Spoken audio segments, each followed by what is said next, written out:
Halo, halo, apa kabar? Assalamualaikum warahmatullahi wabarakatuh. Senang sekali kita ketemu lagi di menjelang akhir pekan, ya. Ini di hari Jumat ini ya. Jadi besok akhir pekan. Jadi kita siap-siap ngobrolnya, tapi tetap hot ini walaupun menjelang akhir pekan biasanya gitu. Kalau dulu kami yang masih masih masih aktif di lapangan tuh media itu bisa di apa berita itu bisa ditebak. Biasanya kalau Jumat ini landai kita hari Sabtu sama Ahad tuh menyiapkan yang santai-santai, leisure dan sebagainya. Tapi kalau era sekarang kelihatannya udah berubah. Politiknya masih terus Mhm. berjalan dan sekarang makin ramai. Seperti biasa kami temani Anda, saya Hersbun Arif. Dan saya Gibeta, senang sekali menjumpai Anda semuanya. Dan kali ini ikuti episodenya ya sampai selesai. Kita akan mengulik-ngulik jejak yang sudah lalu yang ada hubungannya dengan Ya, sekarang. yes. Saya kira yang memang sekarang yang paling ramai itu ada dua topik sih sebenarnya Mbak Agi ya. Satu Ya. soal perkembangan bandara IMIP itu. Mhm. Sekarang Jokowi akhirnya buka suara, rupanya panas juga kupingnya karena dia ngomong-ngomongin sama netizen gitu. Yang kedua itu soal NU ya. Mhm. Perkembangan terbaru itu kalau Ya, kemarin-kemarin yang rame kan juga cuma soal Zionis itu, mendatangkan Zionis. Tapi belakangan kan kemudian muncul soal tambang dan sekarang malah betul. ada soal bocornya audit internal, ada Mhm. aliran duit Mhm. 100 miliar. Dan itu sebenarnya juga dari tambang juga karena itu kan dari apa siapa namanya Burhanuddin Maming, Ya, Mardani Maming, ya mantan ya, Bupati yang, mhm. Bupati Batu Licin ya itu bupatinya. Saya nggak hafal nama kabupatennya. Ya, Ya, tapi yang dia jelas bendahara NU saudara lah, NU ya BNU. bekas bupati di sana yang dia mendapat suap dari proyek-proyek tambang kan Mhm. begitu yang akhirnya Betul. ditangkap oleh Mhm. KPK dan dia sudah divonis oleh KPK kan gitu ya. Oleh Mhm. pengadilan maksud saya. Dan Ya. ini dikaitkan dan sekarang ini bocor audit internalnya katanya ada aliran dana 100 miliar. Tapi terserah kita Mhm. mau ngomongin apa nih Mbak Agi yang menurut Mbak Agi bagus, apakah kita ngomongin bandaranya sama itu atau kita ngomongin salah satunya aja dulu gitu Mbak Agi. Ya, kita ngomongin bandaranya dulu nih Mas Hersul. Yes, oke. Kan banyak sekali temuan mengenai bandara IMIP di Morowali ya. Jadi dan kemudian juga bagaimana berusahanya PSI dan juga Jokowi ini untuk melintir bahwa seolah-olah kalau tidak meresmikan IMIP itu dan hanya meresmikan bandara Morowali yang dibangun oleh Pemkap Morowali begitu. Jadi kemudian tidak bertanggung jawab. Ya Ya, jelas ya, tidak gitu ya. kan. Oke. Ini aneh Tapi banget gitu. faktanya begini, kita mesti jelasin karena banyak yang masih bingung antara Morowali dengan Mhm. Bandara IMIP itu ya kan. Dan ini di media sosial memang seperti itu. Waduh, narasinya nggak karu-karuan gitu. Tapi memang ada dua bandara di sana ya, di Morowali itu ya. Ada bandara Morowali yang namanya Malio yang diresmikan oleh Pak Iya. Jokowi tahun 2018 dan ada lagi satu bandara IMIPS. IMIPS ini apa sih Mbak singkatannya itu? Indonesia Morowali Industrial Park, Industrial Park ya. ya Indonesia Kawasan mau khusus begitu. kawasan yes itu di situ ada bandaranya dan yang menarik ternyata bandara ini memang sudah berstatus internasional. Nah itu Iya. kan statusnya bandara khusus tapi bandara internasional dan ini resminya kan belum terlalu lama itu tanggal 25 Betul. Agustus ya 2025 oleh Iya. Menteri Perhubungan Budi Purwagandi. Jadi itu fakta-faktanya kita mesti ini ya mesti dudukkan persoalan dengan tepat. Tapi Betul. benar seperti Anda katakan kelihatannya memang di media sosial itu semua netizen menimpakan kesalahannya kepada Pak Jokowi bahwa ini diresmikan oleh Mhm. Jokowi dan Jokowi yang kemudian panas betul tidak diresmikan oleh Jokowi, tetapi pembangunan IMIP itu sendiri dulu mendapat support penuh dari pemerintahnya di Jokowi. era Jokowi dan kita tahu pada waktu itu kan operator utamanya adalah Pak Luhut eh, Panjaitan ya dan memang video-video ketika Pak Luhut disambut ketika hadir di sana oleh TK-TK Cina dan sebagainya videonya beredar gitu. Soalnya hati-hati Mhm. sekarang memang kadang-kadang kita kalau saya lihat ini AI atau bukan ya gitu banyak kan seperti itu ya Mbak Agi sekarang banyak orang yang sering nggak bisa membedakan antara AI dan bukan dan memang Ya. AI sekarang canggih banget tapi sebenarnya kalau Gitu. kita detilin kita bisa kok tahu mana yang AI mana yang tidak karena kelihatan dari sisi satu gambarnya sendiri yang terlalu apa sophisticated dan Ya. kedua kemudian konteksnya yang sering orang salah Mhm. tiba-tiba disebut Panglima TNI. Oh, ternyata itu bukan wajahnya aja bukan tapi orang banyak sekali sekarang yang dengan cepat men-share itu gitu dan jujur aja saya lelah gitu kadang-kadang banyak sekali teman-teman yang mengirim seperti itu padahal salah gitu dan yang dikirim Ya. sama semua dari banyak orang mungkin mereka merasa wah mereka dapat berita eksklusif gitu ya dikirim ke kita. Tolong deh ya setiap kali ada hal-hal yang begitu diverifikasi dulu gitu. Ya, jadi kalau menurut catatan Republika, Mhm. itu Luhut Panjaitan sudah pernah 5 kali Hmm. eh, masuk ke IMIP lewat bandara IMIP tersebut, begitu ya Mas Oke. Hersku. Ini sudah kita singgung dalam Hmm. podcast kita kemarin. Sementara kalau menurut catatan netizen, Hmm. itu Jokowi sudah 3 kali ke Hmm. IMIP. Hmm. Jadi pada tahun 2015, tentu saja 2015 belum ada bandaranya. Hmm. Kemudian tahun 2019, saya tidak tahu apakah 2019 itu ke IMIP lewat Bandara Morowali atau Maleo, begitu ya, Hmm. yang milik pemerintah ataukah langsung ke IMIP lewat Bandara IMIP. Karena Bandara IMIP sendiri diresmikan pada bulan Oktober kalau tidak salah 3 Oktober 2019 oleh pihak manajemen IMIP sendiri. Hmm. Dan kemudian yang terakhir katanya tahun 2023. Silakan teman-teman bantu kami untuk mencari beritanya karena saya belum sempat memverifikasi, tapi ada netizen kemudian yang membuat catatan dan banyak tulisan lainnya begitu, itu soal itu. Nah, kemudian eh, apa yang terjadi di sana seperti yang dikatakan Mas Hersu tadi ya, bahwa pada bulan Agustus 2025 yang lalu, artinya pada masa pemerintahan Prabowo, bandara ini kemudian diresmikan begitu atau diubah menjadi bandara internasional. Nah, ini memang yang cukup mengejutkan sih Mas Hersu ya. Fakta ini kemudian baru muncul belakangan begitu. Dan ini sudah di pemerintahan Prabowo dan Menhubnya adalah Dudi Purwagandi kalau Ya. tidak salah namanya ya Mas Irsu. Saya tidak begitu hafal nih Ya, nama-nama ini dulu dia baru. adalah seorang profesional gitu di perusahaan penerbangannya Haji Isam ya kalau tidak salah ya Betul. namanya ya. Mhm. Tapi ini karena Iya, operator kecil lah John gitu. Lin, Ya, ya John Lin Airline atau apa ya semacam John itu Lynn itu begitu. jadi Jadi bukan dia petinggi di ya, sana. tapi Ya, bukan yang perusahaan besar dan sebagainya gitulah ya di situ itu bukan. background Iya, dia di situ. Oke, iya apakah itu ada betul, kaitannya dan sebagainya atau apa? Kita nggak belum melakukan Mhm. verifikasi soal, tapi kita ngomongin Betul. fakta-faktanya dulu aja ya Mbak Agi ya. Iya, kita hadirkan fakta-faktanya Ya, Bang. bahwa ini diresmikan pada masa Prabowo, bukan Ya, diresmikan ya, diubah. diubah Diubah. tapi Coba saya baca ini ya. hmm, Menhub Dudi menetapkan 3 bandara untuk ya, menyandang status internasional. Ini menarik daftarnya. hmm, Hal itu merujuk pada pasal 249 dan 256 Undang-Undang Nomor 1 Tahun 2009 tentang penerbangan serta untuk mendukung kegiatan perekonomian nasional dan investasi tentang penggunaan bandara untuk melayani penerbangan langsung ke luar negeri. Nah, merujuk aturan tersebut dengan bisa melayani rute ke luar negeri, 3 bandara itu memiliki layanan berbeda dengan bandara yang melayani rute nasional. Jadi karena bisa ke internasional maka rutenya berbeda. Begitu. Pada diktum pertama diperuntukkan bagi kegiatan angkutan udara niaga. Niaga loh Mas Ersu. hmm, Ya, ini berarti apa yang dikatakan oleh Pak Menhan Safri Samsudin kemarin yang ada kecurigaan bahwa nikel itu bisa diangkut lewat lewat bandara, lewat pesawat udara, begitu itu dimungkinkan gitu. Dan kemudian yang lainnya, ya saya ulangi pada diktum pertama diperuntukkan bagi kegiatan angkatan udara niaga tidak berjadwal atau angkutan udara bukan niaga dalam rangka satu medical evacuation. Jadi kalau evakuasi ya berarti untuk evakuasi seperti di luar negeri kan seperti itu ya.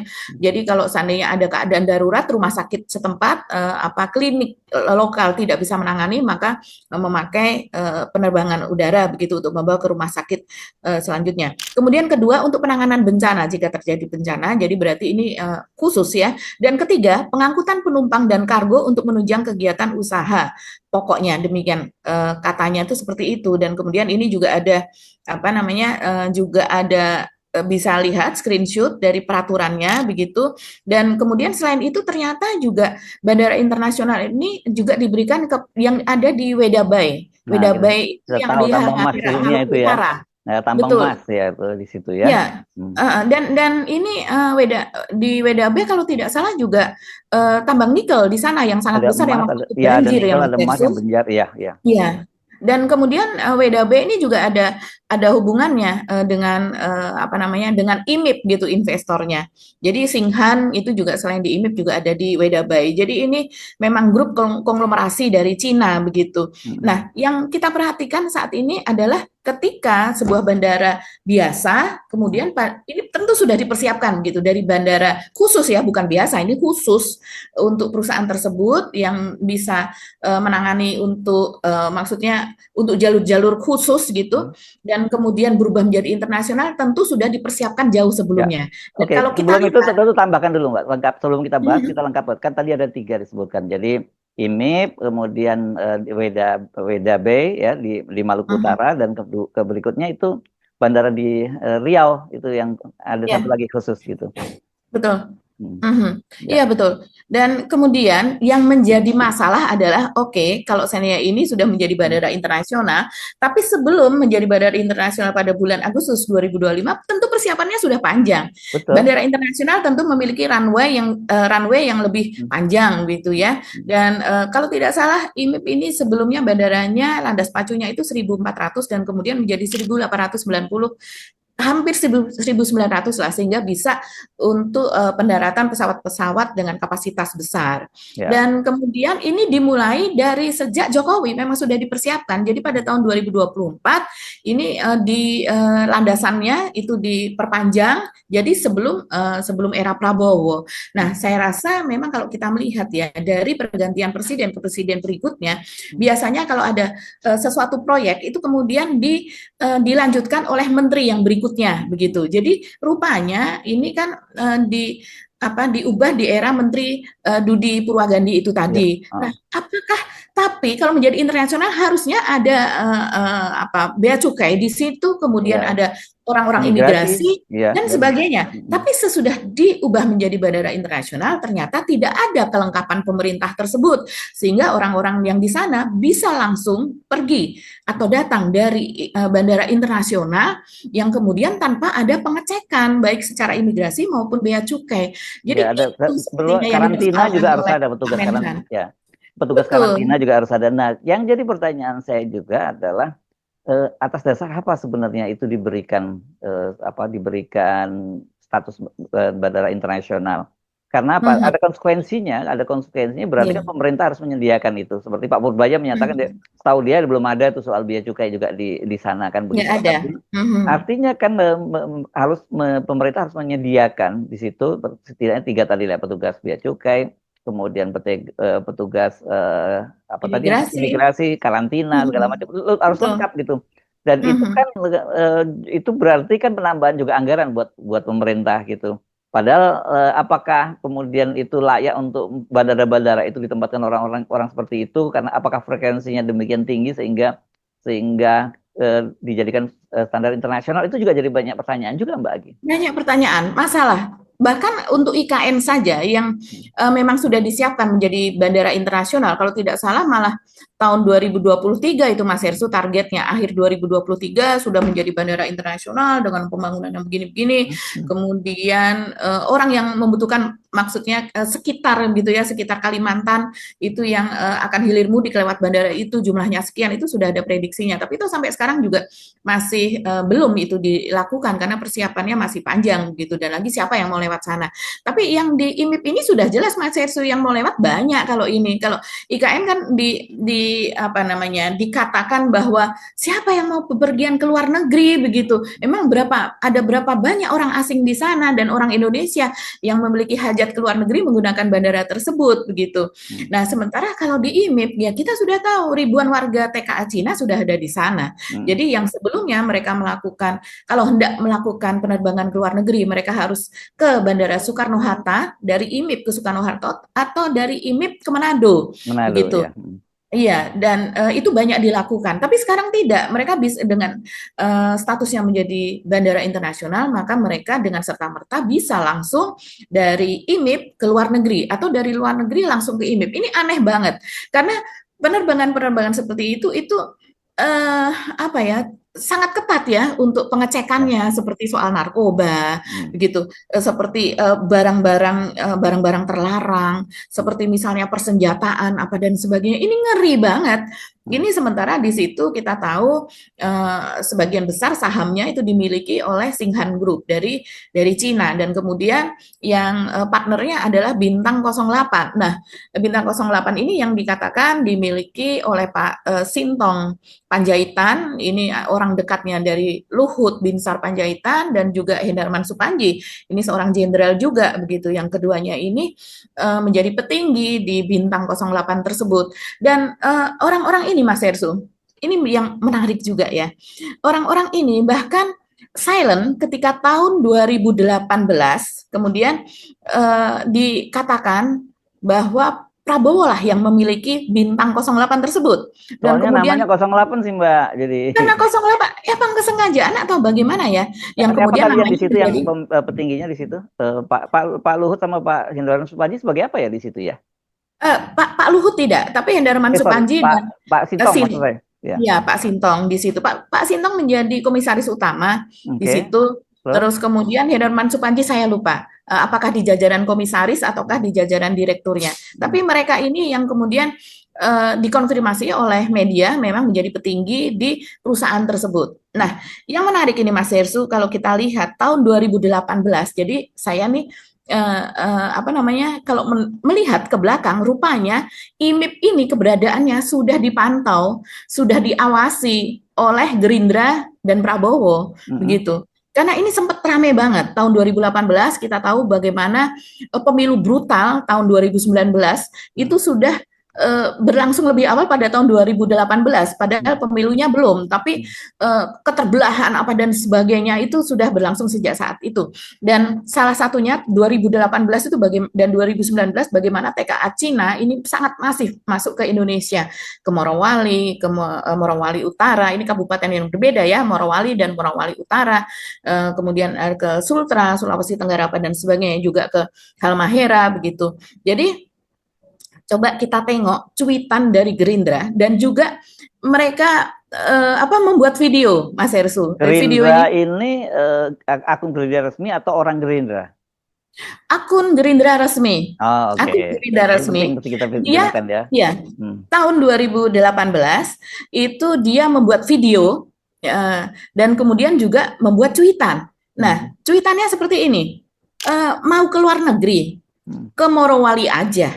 Jika Anda berkunjung ke daerah di Sulawesi Tengah tersebut, Anda seperti berada di Guangzhou atau belahan provinsi lainnya di RRC. Saking banyaknya pekerja asing Tiongkok di area tersebut.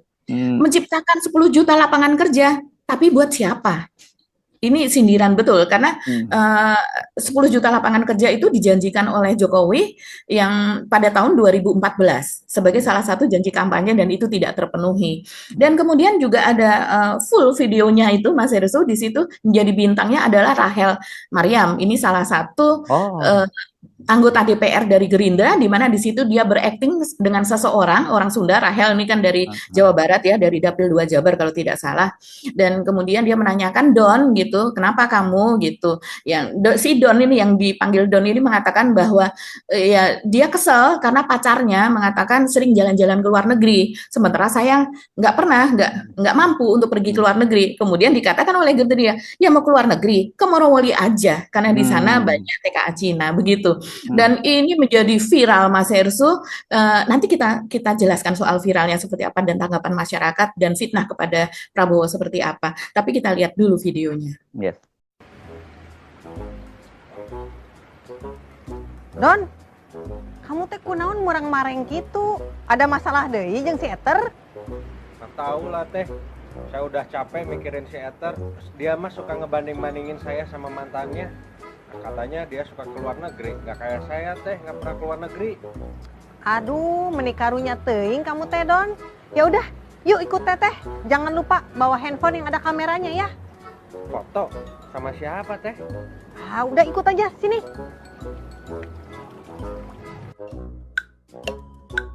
Gimana Don? Udah mirip kan kayak di luar negeri? Wah, benar-benar nggak kelihatan seperti di Indonesia ya teh. Nah, kalau gini teh, saya pede teh pernah ngaku-ngaku ke luar negeri. Teh, ngomong-ngomong pekerja asing, itu ada izinnya nggak teh? Teuing atuh Don. Oh iya, kocak ya. Jadi sejak awal, tapi konteksnya mereka belum bicara soal bandara ya. Ini lebih konsentrasi Belum. TKA yang Mhm. begitu banyak di situ ya, mereka bahas. Ya memang kan sudah muncul juga kampung Cina segala macam ya di sana ya. Sudah, Ya, ya sudah. Kan kalau menurut narasumber kita waktu itu yang dia menjadi salah satu petinggi di IM IMIP, ya di begitu sana. PT IMIP, Hmm. ya, dia menjadi general manager di PT IMIP. Ini orang Indonesia ya, tapi dia jiwa nasionalisnya tinggi, memberikan informasi, bertemu dengan saya, Mas Hersu dan beberapa kawan wartawan lain. Ya, dia menjelaskan bagaimana tungku-tungku di sana itu sangat besar sekali, nggak akan terbayangkan yang namanya di smelter itu tungkunya besar sekali, yang orang sampai dengan ratusan jumlahnya itu bisa bersembunyi di tungku tersebut.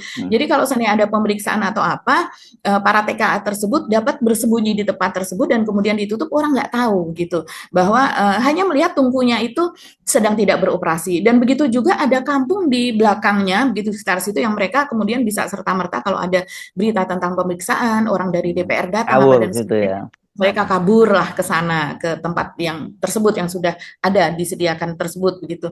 Jadi ya ini memang menarik. Tapi Mas Hersu, pada waktu itu kita tahu gubernur Sulawesi di Tengah. Morowali, ya, Sulawesi Tengah. bukan gubernur, Hmm. iya ya, gubernur di Sulawesi Tengah berarti ya, Hmm. itu berasal dari Gerindra. Ya, Pak Jadi siapa ketika namanya? itu Siapa namanya? Longki Longki Jonggala. Jonggala, Longki iya. Jonggala, ya. Longki Jonggala. Dan ketika itu memang terpojok betul. Selain media juga lebih cenderung untuk mengangkat Jokowi dan meninggalkan hal-hal berita tentang Prabowo begitu ya. Jadi kemudian ini terpojok betul pada cuitan itu tadi. Karena kemudian dikatakan Prabowo sendiri yang mendatangkan TKA tersebut, yaitu karena dia memiliki perusahaan bintang 8 tersebut. Dan selain itu juga coba nih, salah satunya seperti ini nih, para buzzernya Jokowi. Kalian akan disambut oleh Gubernur Sulawesi Tengah, Bapak Longki Jonggala, yang juga kader Partai Gerindra. Provinsi di mana TKA dengan bebas keluar masuk tanpa pengawasan Timpora Provinsi Sulteng. Seperti ada unsur kesengajaan nih, Gubernur dari Gerindra memberi izin seluas-luasnya kepada TKA untuk menjatuhkan Jokowi dengan isu TKA 10 juta. Dan kemudian, ya laporkan saja ke imigrasi provinsi setempat apa benar itu semua pekerja asing tanpa dilengkapi perizinan yang berlaku.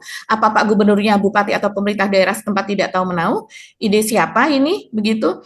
Morowali ada di Sulteng, sedang Sulteng gubernurnya dari Gerindra. Terus ngapain aja tuh gubernurnya? Dan ngapain juga Partai Gerindra di sana kok malah cuman mingkem doang, malah nyalahin pusat. Kok dipelihara katanya. Jadi kalau kita melihat saat itu memang tidak berkutik Prabowo dan tetap Prabowo yang bersalah karena sudah ada penyangkalan dari tentu saja penjelasan gitu dari Dasko ketika itu Ferry Juliantono, Fadlizon begitu. Tapi penjelasan itu nggak naik, Mas Hersu, bahwa itu bukan milik Prabowo. Mereka mengatakan kami tahu semua perusahaan Prabowo apa di mana dan sebagainya, tapi itu perusahaan satu itu bukan milik Prabowo. Dan orang yang memiliki yaitu seperti Sintong, seperti Hendarman Supandji itu tidak speak up. Mereka Luhut pun juga tidak menjelaskan, padahal jelas dia pasti tahu itu milik siapa. Tidak ada penjelasan bahwa itu bukan milik Prabowo, nggak ada seperti itu. Jadi memang kisruhnya sangat ramai ketika itu, tapi kita di sini jadinya tahu bahwa sejak 2018 dengan cuitan Gerindra dan sengaja membuat video seperti itu bahwa Morowali dan IMIP, utamanya IMIP ini sudah dalam tanda kutip itu pengawasan, sudah menjadi target dari Gerindra dan Prabowo. Mereka sudah tahu betul begitu ya kondisi yang ada di sana. Dan dalam kampanyenya kan juga ketika itu 2019 Pak Prabowo ini sering menyinggung soal TKA, soal asing apa dan sebagainya. Dan kalau kita lihat ini bukan dalam rangka pembelaan ya, tapi saya masih ingat bahwa IMIP ini masuk ke dalam PSN kan Mas Hersu. Yang kemudian kalau PSN di era Jokowi itu iya, kita nggak bisa apa-apa. Bahkan kalau seandainya lahan kita diambil pun, kita nggak bisa apa-apa. Ini demi negara. Alasannya seperti itu. Jadi nggak bisa akan masuk pengadilan tuh nggak bisa, karena memang dibuat undang-undang sedemikian rupa. Oke, tapi supaya fair juga, kita mesti tampilkan juga dong, apa dong yang dinyatakan oleh Pak Jokowi sekarang ini, gitu Mbak Agi. Ya, karena akhirnya Pak Jokowi kan saya sebut tadi itu rupanya panas juga, aku pengen dia speak up juga, mau dia ngomongin telinganya, kok telinganya merah juga tuh gara-gara terus diomongin terus kalau kita apa ya, kalau diomongin suka kedut atau gimana sih, kedutan mata atau apa. Akhirnya Pak Jokowi juga speak up kan. Betul. Kita dengarkan. Yang lain Pak, yang Bandara Morowali dan IMIP itu loh Pak, yang dituding ilegal. Itu tanggapannya seperti apa Pak? Kan ada yang menuding itu diresmikan Pak Jokowi tahun 2019. Enggak pernah. Saya enggak pernah meresmikan bandara ini di Morowali, enggak pernah. Seingat saya yang saya resmikan adalah Bandara Maleo di Morowali. Itu yang membangun pemerintah. Tahun berapa Pak? Udah lupa. Kalau yang IMIP itu saya kira miliknya swasta. Artinya ini menjawab tudingan bahwa itu diresmikan saat Pak Jokowi memerintah ya? Ya, semuanya kan hal yang nggak baik kan ditariknya ke saya. Terima kasih. Ya. Terima kasih Pak.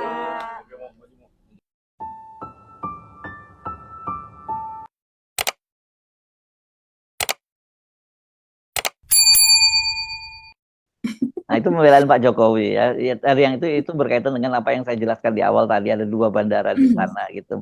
Tapi memang seperti Anda katakan tadi, bukan berarti kalau tidak meresmikan bandara, yang dipersoalkan kan bandara itu kalau saya selalu melihat itu pintu masuk kasus persoalan yang lebih besar, yakni eksploitasi sumber daya alam di Indonesia itu kan luar biasa.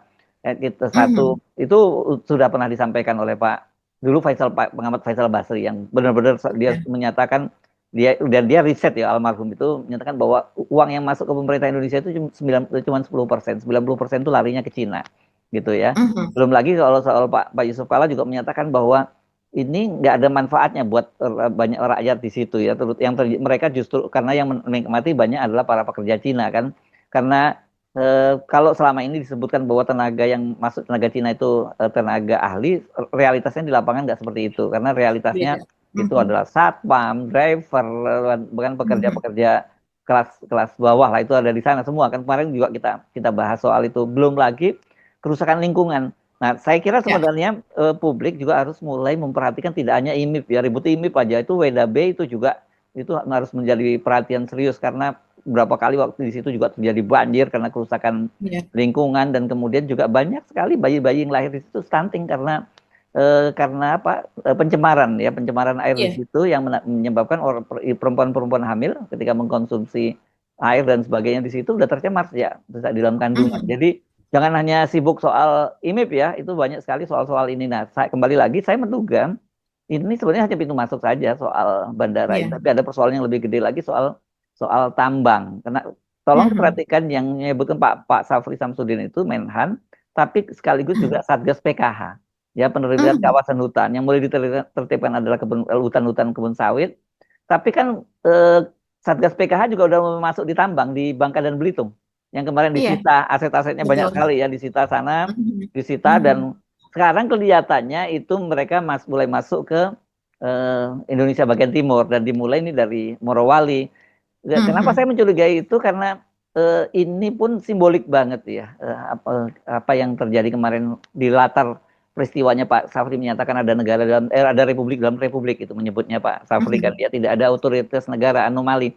Itu kan mereka melakukan latihan di sana, latihan militer yang jadi backgroundnya Kopasgat itu Komando Pasukan Khususnya Angkatan Udara dan itu disebutnya latihan perebutan bandara kan gitu. Jadi simbolik. Jadi jangan hanya saran saya jangan hanya meributkan soal bandara. Ini juga serius bagaimana ada bandara. Bayangkan kalau kemudian pesawat-pesawat besar itu nanti juga bisa diselundup, nggak ada imigrasi, nggak ada custom, nggak ada persenjataan dan sebagainya macam-macam bisa masuk gitu.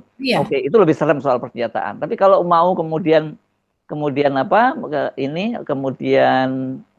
menyelundupkan barang-barang dari situ, ya juga bisa dengan pesawat itu. Selain saya juga diingatkan itu ada pelabuhannya di Konawe ya katanya itu ada juga yang sangat besar itu. Jadi semua ekspor segala macam saya nyebutnya bukan biji nikel gitu yang pengolahan murninya juga bisa lewat situ. Jadi please ini soal yang sangat serius. Ini bukan selain soal kedaulatan negara, tapi juga soal bagaimana sumber daya alam kita yang sesuai dengan diamanahkan oleh konstitusi itu harus sebanyak-banyaknya digunakan, sepenuh-penuhnya digunakan untuk kesejahteraan rakyat, tapi semua larinya ke Cina gitu. Iya. Kemana ya Pak Luhut Panjaitan ya? Nanti kita tanya salah ini ya.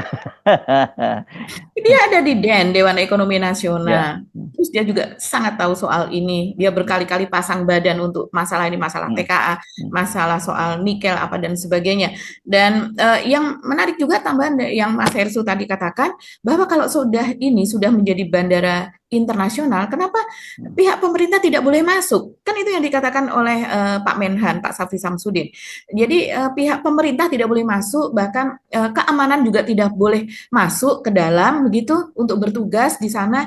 Ini aneh betul begitu. Ada apa di sana? Ya. Ini sebetulnya yang di dalamnya saya rasa ini peristiwa sangat besar, tapi ini yang Yes, kita ini bicarakan. behind Ini the baru scene-nya. serpihan-serpihan Ya. saja. Behind the Mhm. scene-nya jauh lebih seru dari ini. Jauh Oke. lebih seru. Sedikit lagi Mas Hersu, yaitu bahwa Jokowi kan coba teman-teman cari deh jejaknya. Jokowi selama ini juga pasang badan untuk masalah TKA tersebut. Bahkan kita tahu bahwa dia sudah mengatakan bahwa tidak ada kewajiban berbahasa Indonesia untuk para TKA. Jadi yang sebelumnya itu jadi peraturan, tuh jadi undang-undang. Yes, ya. Orang-orang yang akan bekerja di Indonesia dia harus belajar bahasa Indonesia dan setidaknya lolos dari uji tersebut. Nah, tapi ini tidak ada Mas Hersu. Dan kemudian juga dia mengatakan bahwa 23.000 TKA Cina kerja di Indonesia misalnya seperti itu, padahal itu data itu pasti data kecil Ya. yang aslinya tidak Nah, segitu. Dia mengatakan malah bahwa 80.000 dibalik, Mbak. Malah dibalik, banyak tenaga kerja kita yang selalu belajar bahasa Cina. Itu waktu itu rame, yang di mana ya, seingat saya, di Kutai Timur kalau nggak salah, waktu itu sempat heboh.